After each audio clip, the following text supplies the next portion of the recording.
اس وقت خطرہ پیدا ہو رہا ہے کہ کیا ہوگا، کیونکہ متحدہ عرب امارات کی وزارت خارجہ کی طرف سے کہا گیا ہے کہ ایران کی طرف سے جو حملے کیے گئے ہیں متحدہ عرب امارات اس کا جواب دینے کا حق محفوظ رکھتا ہے۔ یہ ایک سیریس ایسکیلیشن ہے اور جو ملک ہے یعنی متحدہ عرب امارات اس کی سیکیورٹی کے لیے ڈائریکٹ خطرہ ہے۔ متحدہ عرب امارات کی طرف سے یہ کہا گیا ہے، اس سے پہلے بھی یہ خبریں سامنے آتی رہی ہیں کہ متحدہ عرب امارات دیگر عرب ممالک سے اس بات پر ناراض ہے کہ جب ایران نے سب سے زیادہ حملے متحدہ عرب امارات پر کیے ہیں تو دیگر عرب ممالک نے ایک مشترکہ ڈیفنس کیوں نہیں پیش کیا ہے، جبکہ کچھ دن پہلے متحدہ عرب امارات اوپیک سے بھی علیحدہ ہو چکا ہے۔ یہ خبریں واضح طور پر سامنے آتی رہی کہ متحدہ عرب امارات اور سعودی عرب کے تعلقات اچھے نہیں ہیں، چاہے یمن کی صورتحال ہو، سوڈان کی صورتحال ہو یا پھر اوپیک کی صورتحال ہو، معاملات ٹھیک نہیں نظر آ رہے تھے۔ اور اب جب کہ حملہ ہوا ہے تو معاملات آگے کیسے بڑھیں گے، کیونکہ فائنینشل ٹائمز کی خبر کے مطابق جب ایران نے متحدہ عرب امارات پر انتہا سے زیادہ ڈرون اور میزائل حملے کیے تو اسرائیل نے متحدہ عرب امارات کو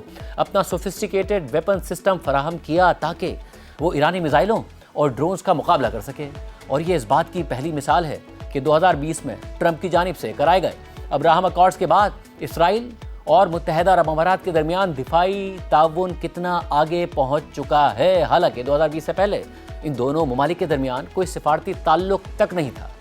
دو ذرائع نے فائنینشل ٹائمز کو بتایا کہ اسرائیل نے متحدہ عرب امارات کو سرویلنس سسٹم بھی فراہم کیا ہے جس سے ایرانی ڈرونز کو 20 کلومیٹر دور کے فاصلے سے ڈیٹیکٹ کیا جا سکتا ہے۔ اور اس کے ساتھ ساتھ دو ذرائع نے یہ بھی بتایا کہ اسرائیل نے متحدہ عرب امارات کو آئرن بیم لیزر ڈیفنس سسٹم بھی فراہم کیا جو اسرائیل حزب اللہ کے راکٹ حملوں کے خلاف استعمال کرتا آیا ہے، اور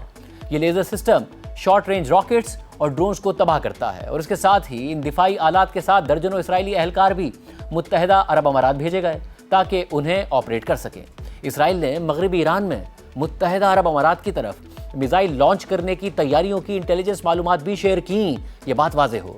کہ ایران نے اسرائیل سے بھی زیادہ حملے متحدہ عرب امارات پر کیے، جن میں 500 سے زیادہ بیلسٹک میزائل اور 2000 سے زیادہ ڈرونز شامل ہیں۔ مگر ناظرین، حالیہ برسوں میں متحدہ عرب امارات صرف امریکہ اور اسرائیل کے ہی مزید قریب نہیں گیا، بلکہ اس نے چین سے بھی اپنے سفارتی اور معاشی تعلقات بہتر کیے ہیں۔ مگر سعودی عرب اور متحدہ عرب امارات کے درمیان فاصلے بڑھتے چلے گئے اور پاکستان کے ساتھ تعلقات میں بھی سرد مہری نظر آئی ہے۔ اور بلومبرگ کے مطابق متحدہ عرب امارات کئی برسوں سے سعودی عرب کے رویے پر ناراض تھا اور ایران کے ساتھ جنگ نے اس اختلاف کو مزید گہرا کر دیا اور معاملے کو اس حد تک پہنچا دیا کہ امارات نے اوپیک سے نکلنے کا حیران کن اعلان کر دیا۔ رپورٹ میں لکھا ہے کہ معاملے سے واقف متعدد افراد کے مطابق یہ اختلاف کئی سالوں سے بڑھ رہا تھا، لیکن امریکہ اور اسرائیل کی ایران کے خلاف جنگ کے بعد پیدا ہونے والی صورتحال نے متحدہ عرب امارات کے اعلان کے لیے موقع فراہم کر دیا۔ یہ ایسا تھا کہ جیسے چھوٹا بھائی اب بڑے بھائی کے ساتھ بند کر رہنا نہیں چاہتا اور اوپیک چھوڑنے کے علاوہ متحدہ عرب امارات ان دیگر علاقائی اتحادوں میں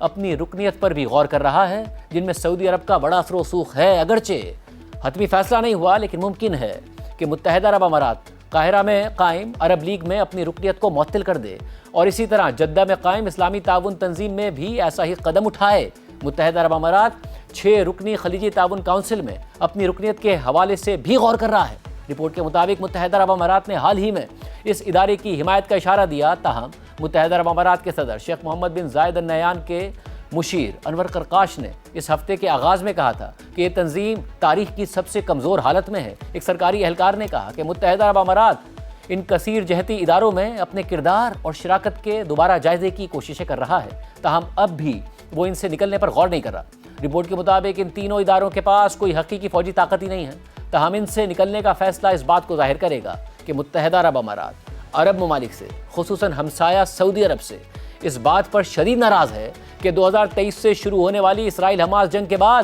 پیدا ہونے والے علاقائی فوجی اور اقتصادی چیلنجز کے مقابلے میں مطلوبہ اتحاد اور یکجہتی موجود نہیں ہے۔ متحدہ عرب امارات نے اوپیک سے نکلنے کو ایک معاشی فیصلہ قرار دیا ہے جو اس کی مستقبل کی پیداوار کی ضروریات پر مبنی ہے۔ وہ اپنے کوٹے کے تحت اجازت دی گئی مقدار سے کہیں زیادہ تیل پیدا کرنے کی صلاحیت رکھتا ہے، اور اماراتی سوچ سے واقف ایک شخص نے بتایا کہ اب وہ سعودی عرب سے اجازت لیے بغیر اپنی مکمل پیداواری صلاحیت کے قریب جانا چاہتا ہے۔ مزید یہ کہ اسٹریٹ آف ہرمز کی بندش سے عالمی سپلائی میں پیدا ہونے والی رکاوٹوں کے باعث فی الحال تیل کی قیمتوں میں کمی کا کوئی امکان نہیں ہے۔ ذرائع کے مطابق امارات کا یہ بھی خیال ہے کہ توانائی کی تیل سے دیگر ذرائع کی طرف منتقلی یعنی انرجی ٹرانزیشن کے باعث دنیا بھر میں تیل کی ڈیمانڈ سعودی عرب کے اندازے سے زیادہ تیزی سے کم ہوگی، اس لیے متحدہ عرب امارات اپنے ذخائر کو جلد سے جلد بیچ کر ڈالرز کمانا چاہتا ہے۔ اگرچہ اس فیصلے کو معاشی بنیادوں پر درست قرار دیا گیا ہے، لیکن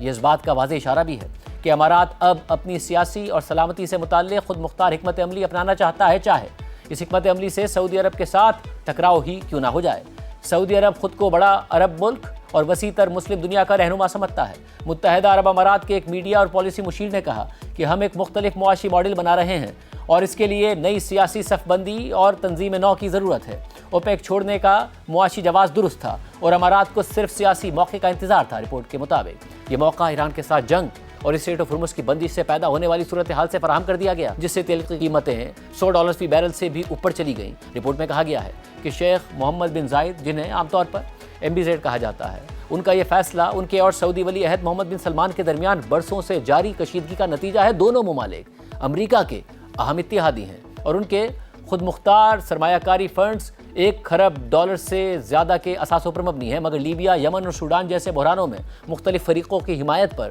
ان میں اختلاف رہا ہے۔ عمومی طور پر سعودی عرب نے متحدہ عرب امارات پر الزام لگایا ہے کہ وہ علیحدگی پسند گروہوں کی حمایت کرتا ہے، جبکہ امارات کو خدشہ ہے کہ سعودی عرب اسلام پسند گروہوں کی پشت پناہی کرتا ہے، اور دونوں ممالک اقتصادی میدان میں بھی ایک دوسرے کے حریف ہیں، کیونکہ سعودی عرب ریاض کو ایک عالمی مالیاتی مرکز بنانے کی کوششیں کر رہا ہے جو دبئی کا مقابلہ کرے۔ اوپیک سے نکلنے کے بعد متحدہ عرب امارات کی پالیسی دو ابھرتے ہوئے علاقائی اتحادیوں کو مزید مضبوط کر سکتی ہے۔ ایک سعودی عرب کی قیادت میں ہے، جس میں مصر، پاکستان اور ترکی شامل ہیں، اور دوسرا اتحاد متحدہ عرب امارات، اسرائیل اور بھارت پر مشتمل ہے۔ واشنگٹن میں قائم گلف انٹرنیشنل فورم کے ایک ایگزیکٹو ڈائریکٹر نے کہا کہ متحدہ عرب امارات نہیں چاہتا کہ وہ سعودی عرب یا ترکی کی قیادت والے نظام کے تابع ہو۔ وہ خود کو ایک درمیانی طاقت اور دوسروں کے درمیان توازن قائم کرنے والی قوت سمجھتا ہے۔ رپورٹ کے مطابق متحدہ عرب امارات نے اوپیک سے نکلنے کی باقاعدہ منصوبہ بندی پچھلے سال نومبر کے آس پاس ہی شروع کر دی تھی، تاہم اصل پیش رفت ایران کے میزائل حملوں کے جواب میں اختلافات کے بعد ہوئی۔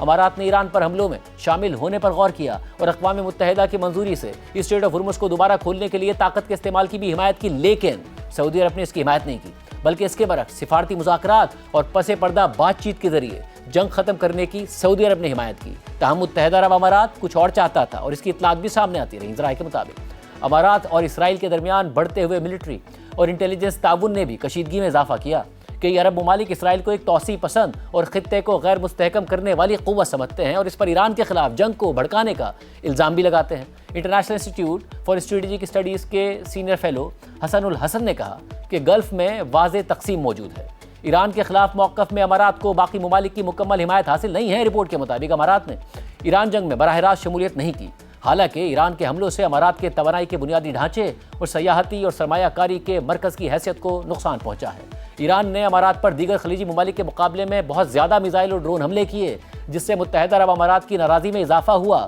معاملے سے واقف افراد کے مطابق اس ماہ یورپی حکام کے ساتھ گفتگو میں متحدہ عرب امارات کے صدر محمد بن زائد نے ہمسایہ ممالک کے ایران کے حملوں پر اجتماعی رد عمل پر شدید مایوسی کا اظہار کیا تھا۔ انہوں نے خلیج تعاون کونسل میں تقسیم کی نشاندہی بھی کی اور اسے غیر مؤثر بھی قرار دیا۔ انہوں نے یہ بھی کہا کہ متحدہ عرب امارات امریکہ اور اسرائیل کے ساتھ تعاون کو مزید مضبوط کرے گا، اور ان کے مشیر انور قرقاش نے اوپیک چھوڑنے کے اعلان سے ایک دن پہلے کہا تھا کہ ایران کو روکنے کی خلیجی حکمت عملی ناکام رہی ہے، اور یہ کہ خلیجی ادارے اپنے مقصد کے لیے موزوں نہیں رہے۔ ان کے مطابق یہ گروپ تاریخ کی کمزور ترین حالت میں ہے، خاص طور پر حالیہ حملوں اور خطرات کے بعد۔ رپورٹ میں کہا گیا ہے کہ اوپیک سے نکلنے کا فیصلہ اس بات کی بھی علامت ہے کہ متحدہ عرب امارات نے تیل پر انحصار کم کر کے اپنی معیشت کو ڈائیورسیفائی کر لیا ہے۔ اس کے پاس بجٹ میں اضافی رقم موجود ہے، جس کی وجہ سے وہ کم قیمتوں کو برداشت کر سکتا ہے۔ اس کے برعکس سعودی حکومت 2023 میں خسارے میں چلی گئی تھی اور آئندہ کئی سال تک خسارے میں رہنے کی ہی توقع ہے، اگرچہ اسٹریٹ آف ہرمز کی بندش تیل کی قیمتیں بڑھا کر اس صورتحال کو بدل سکتی ہیں۔ یہ ساری صورتحال پہلے تھی، اب آج